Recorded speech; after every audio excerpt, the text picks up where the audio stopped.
नमस्कार प्रिय साथियों, मैं हूं सुरेश श्रीमाली। अवेकनिंग मंत्रा में आप सभी का बहुत बहुत स्वागत है। अक्सर आपने देखा होगा कि आप किसी गरीब, निर्धन, जरूरतमंद को देखते हैं तो आप ये कहते हैं, भाई कोई जरूरत हो तो बताना। इसमें दो तरह की चीज होती है। एक तो आप उसको ये एहसास दिलाते हैं कि हाँ तुम्हारे पास कुछ कम है, इसीलिए मैं तुम्हें बोल रहा हूं, जरूरत हो तो बता देना, यानी मेरे पास ज्यादा है तुमसे। एक तो ये अहंकार होता है। दूसरा इसमें सच्चाई भी होती है कि हाँ भाई मेरे पास ईश्वर का दिया हुआ सब कुछ है, तुम्हें जरूरत हो तो बताना, मैं तुम्हारी मदद कर सकता हूं। ऐसा ही एक अहंकारी राजा था जिसे हमेशा ये अहंकार रहता था कि मेरे पास बहुत कुछ है। एक दिन उस राज्य में एक सिद्ध संत बाबा फकीर आए।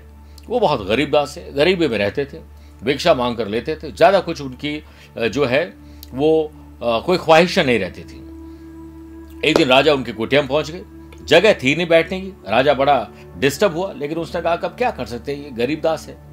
तो राजा ने उस संत महात्मा से कहा कि बाबा जी, आप यहां कहां गरीबी के झोंपड़े में पड़े हैं, आप हमारे राजमहल में आकर रह सकते हैं। आपको किसी चीज की जरूरत हो तो मुझे बताइए, मैं तुरंत आपकी सेवा में हाजिर कर दूंगा। बाबा ने राजा से कहा कि तुम्हारे पास तुम्हारा क्या है जो तुम दे सकते हो। वो कहता है मेरे पास आज बहुत कुछ है, धन धान्य, कीमती वस्तुएं, गाड़ी घोड़े, सब कुछ है मेरे पास। बाबा बोले राजन, यह तुम्हारा भ्रम है कि धन धान्य तुम्हारा है।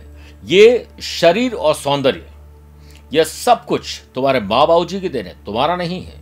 दूसरी बात, ये जो तुम धन धान्य और कीमती चीजों की बात कर रहे हो, ये जनता पर कर और झूठी शान को लेकर तुमने ये सब कुछ पाया है, और प्रजा के कारण ही आज तुम राजा हो।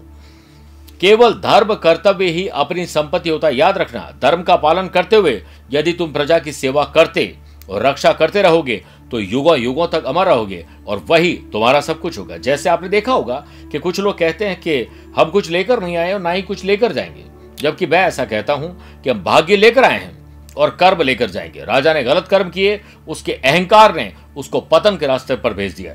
संत के मुख से धन संपत्ति और धर्म का रहस्य जानकर राजा उनके चरणों में गिर पड़ा। क्या सीख मिलती प्रिय साथियों कि इंसान को कभी भी अपने वक्त पर, अपनी संपत्ति पर घमंड नहीं करना चाहिए। जिंदगी है साहब, छोड़कर चली जाएगी। बड़े से बड़े 30 पार का भी ऊपर पहुंच गए हैं। मेज पर होगी तस्वीर, खाली रह जाएगी आपकी कुर्सी। इसलिए आप घमंड मत करिए, बस कर्तव्य निभाइए। और जैसे पेड़ पर फल लगते हैं, पेड़ भी झुक जाता है, वैसे विनम्र रहना चाहिए। आज के लिए इतना ही। प्यार भरा नमस्कार और बहुत बहुत आशीर्वाद।